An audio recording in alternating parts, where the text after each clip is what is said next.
And of course, we have another accomplished author. Hey there, I'm Kat Mak, and I have the well-accomplished Brittany Heyden that is also a collaborator in the book Empower Her. And your chapter is Had My Heartstrings Flowing. Oh, It definitely had my heartstrings flowing. And I will talk about that in just a second because I will actually quote you.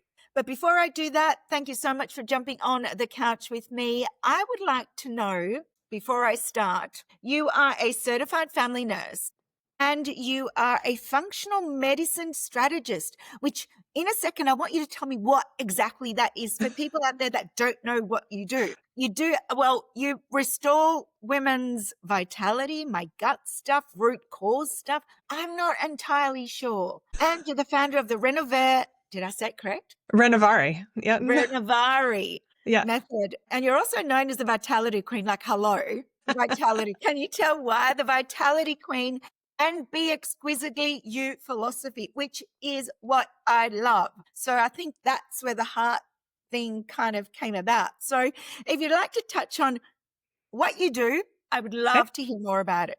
Well, first off, I just want to thank you for having me. It's a pleasure to be here. And so yes, I'm a nurse practitioner, certified nurse practitioner. My own journey kind of led me into functional medicine. I was a traditional nurse for 20 years and then got sick. And traditional medicine didn't have answers for me. And so I really started diving into holistic and alternative health. And that just was kind of like opening Pandora's box and led me to this whole new world that I had no idea existed in functional medicine. So functional medicine really tries to figure out the root of whatever symptom you have going on. For me, there were several things, but probably one of the biggest issues was when I developed a severe heart arrhythmia, and cardiology didn't have an answer. They didn't have an answer at all. And I was, in my late 30s, and my girls were both at home. My children are 10 years apart. And I just remember lying in bed crying, knowing that I was dying and no one had any help for me. It was an awful place to be.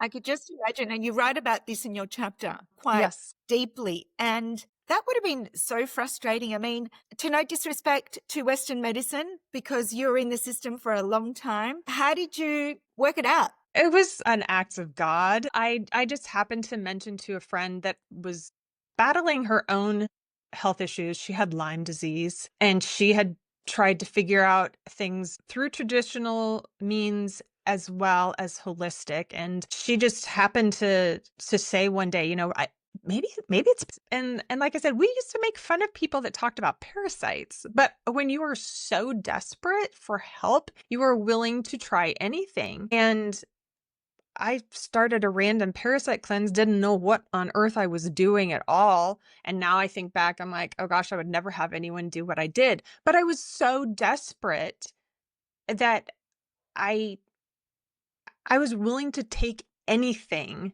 if it made a difference. And it was like a night and day difference. I mean, the arrhythmias completely stopped. None of the medicine was making any changes at all. And I don't think people really, my family they knew I was sick, but they didn't know the extent because I could put on a really good front. Hence the I could go Vitality through the Queen. day. I could do all the things, Yeah. but inside You I talk was. about how you crumbled at night. Yeah. Yeah. Yeah. I was just, it was a silent battle, and that you just feel so helpless and hopeless. And once I went through that, I realized like I'm not the only person that is No. experiencing this. Other people are going through the same thing. And I was just stubborn enough to keep asking and searching for answers. But you probably were your own doctor. Does that make sense? Yeah.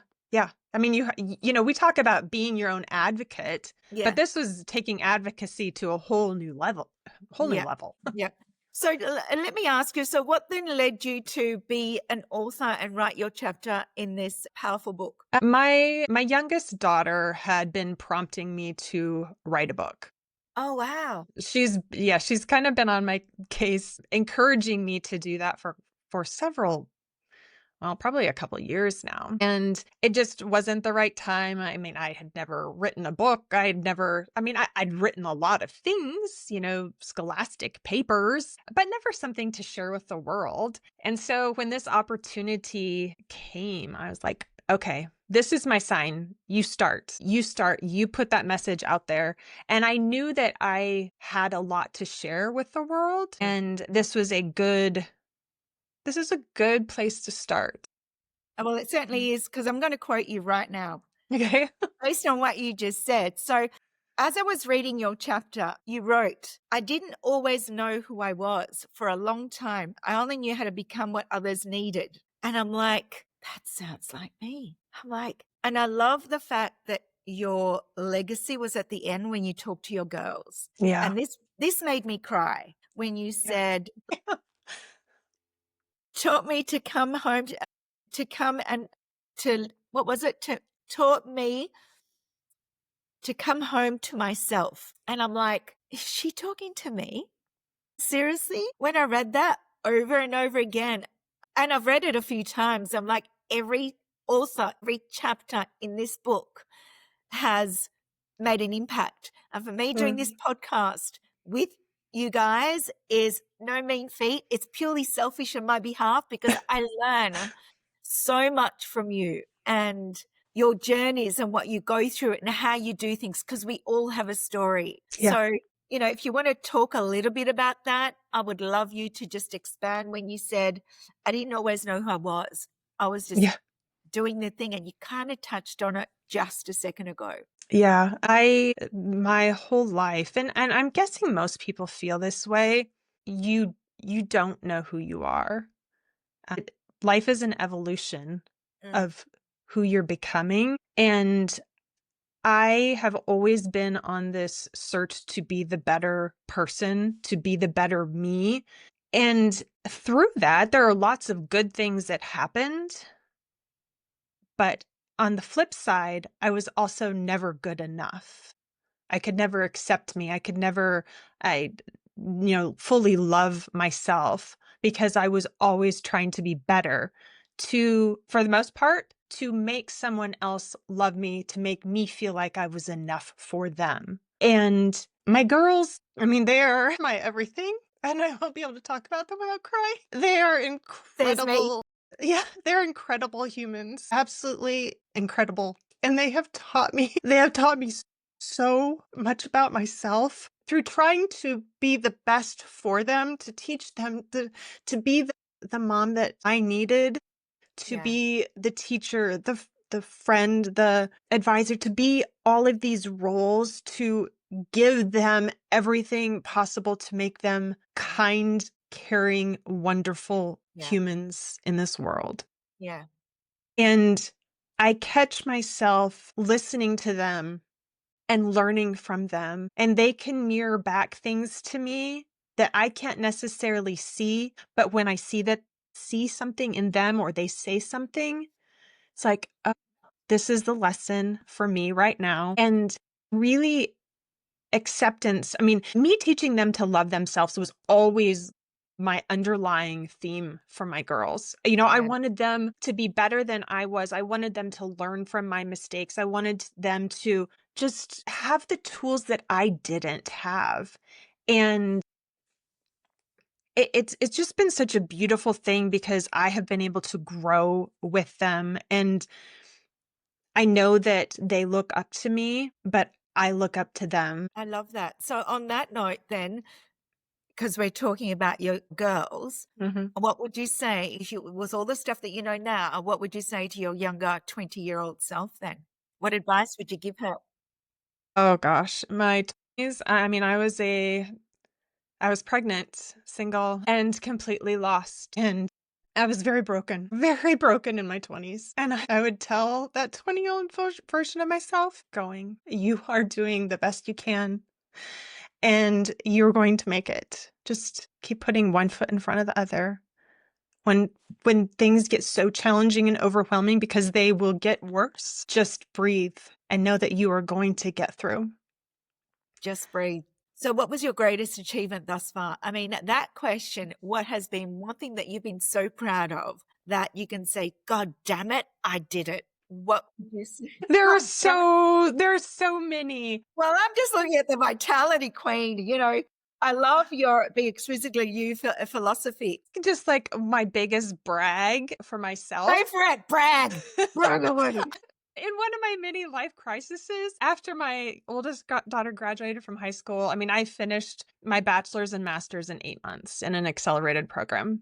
Wow. And yeah, I mean, I was in the middle of being sick and I did not have a clue who I was because my identity was wrapped up in her. I just went after it. Like, this was something I wanted to do. And I'm like, I'm going to do this. Good on you. I would keep going. And you did it anyway in 8 months, Yes. accelerated program. Seriously, that's pretty cool. Yeah. I mean, would I was definitely- pretty proud of myself over that. Now is the time to do it. And then, of course, I went on and I've done a lot since then. But I mean, my greatest achievement is my children. Yeah. Without a That doubt. is my it's greatest our- achievement. Yeah, Yes. without a doubt. So the Yeah. unexpected greatest achievement of my world. Yes. So that without a doubt. So to our viewers out there, what inspiration can you share for a person that is out there going, I'm too scared to do the thing, What inspiration can you give to inspire them to take that action that you did multiple times over, just quietly? Yeah. I'm going to fall back on Be Exquisitely You because that was a phrase that it just came to me one day as I was trying to figure out, like, what am I going to do with myself in my life? And I didn't fully understand what that meant. Okay. But do you like I wanna said, explain? my entire life, I was trying to be the best version of myself. Uh-huh. And for someone that is wanting to make a bold move, to step out, to start a new job, to recreate yourself, think about what that means to you Yeah. and hold on to that identity. Even if it's just a flicker, hold on to that most exquisite version of yourself because that's who you are intended to be. Yeah. And don't I let it love go. that. You said even if it's a flicker, hold on to that and then go back to it when you're feeling less than. Yes, absolutely. Yeah. Brittany, it's been an absolute pleasure talking Oh, to you. thank you for so having much me. for popping your version in as such an amazing book, and congratulations on being a best-selling author. Yeah, thank you. Wonderful, wonderful morning. Yes, you too. Bye We'll for see now. you.